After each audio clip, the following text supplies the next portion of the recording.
Reggie Middleton. Once again, this is the second video in one day. It's been a while since I put this much video content out.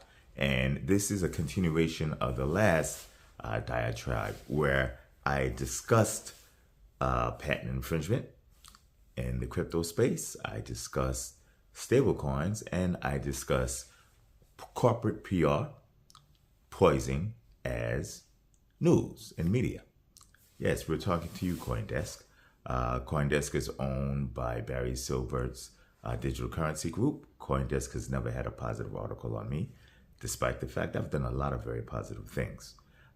They never missed an opportunity to mention the tiff that I have with the SEC and the SEC's allegations, despite the fact those allegations were never admitted or denied, never adjudicated, never proven. Okay, on top of it, the subject of these allegations have formed the Veritaseum, allegedly defrauded.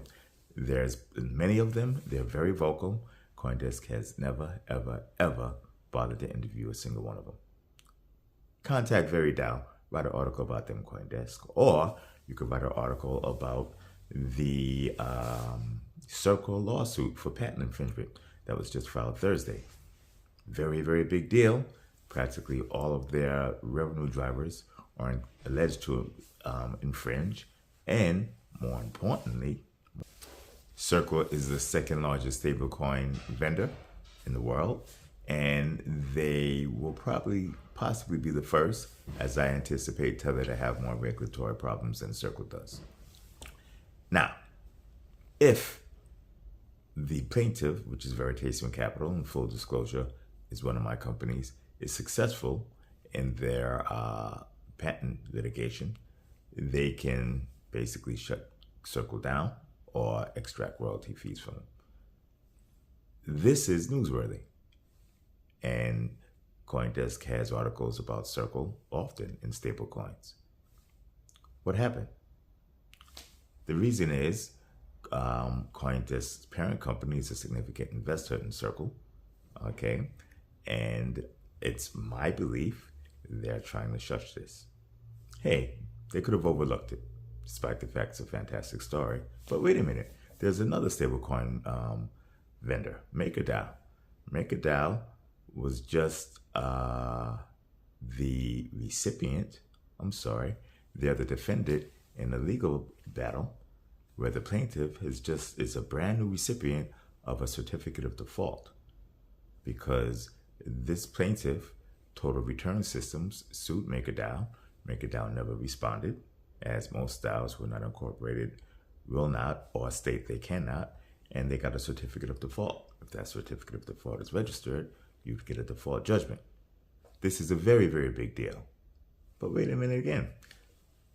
CoinDesk didn't report on this. You're hearing it from Reggie Middleton. Think about this. Very, very big. I can guarantee you that there are funds from the digital currency group that somehow made it into MakerDAO or made it into MakerDAO's governance tokens. Hey, I could be wrong, but one thing I'm right about is we haven't heard a peep about what is just about almost essentially a patent infringement loss by MakerDAO, a lawsuit against Circle, right, the second largest stablecoin vendor and a recipient of digital currency group funds. And you did hear about Coinbase, most likely because of the Reuters breaking the story. But when they ran the Coinbase story, they decided to talk about SEC allegations that were never adjudicated, admitted to, or denied. They also didn't discuss about the patents, right, that were mentioned in the SEC allegations, or the Veritaseum, who consists solely and only of the alleged defrauded. And very, very vocal. And very supportive of guess who. So this is an extended video to let you know to be careful about following the mainstream crypto media. You're following internal corporate PR put out as external media and or news, which it is not. Peace. And one thing I forgot to mention is with a default judgment against MakerDAO, the members of that DAO are jointly and severally liable for the liabilities of that DAO. Each and every single investor, potential participant, governance token holder, is liable for the liabilities of that DAO. Those liabilities could be significant, deep, deep, deep into the millions of dollars, because you know how much money MakerDAO goes through. And those venture capital funds, A16Z, Andreessen Horowitz, Bain Capital, Coinbase Capital, etc. You know, MakerDAO, actually all DAOs who deal in DeFi and distributed and decentralized finance systems, I welcome everybody to come and talk to us. Okay? I think that would be a fruitful conversation. Peace again.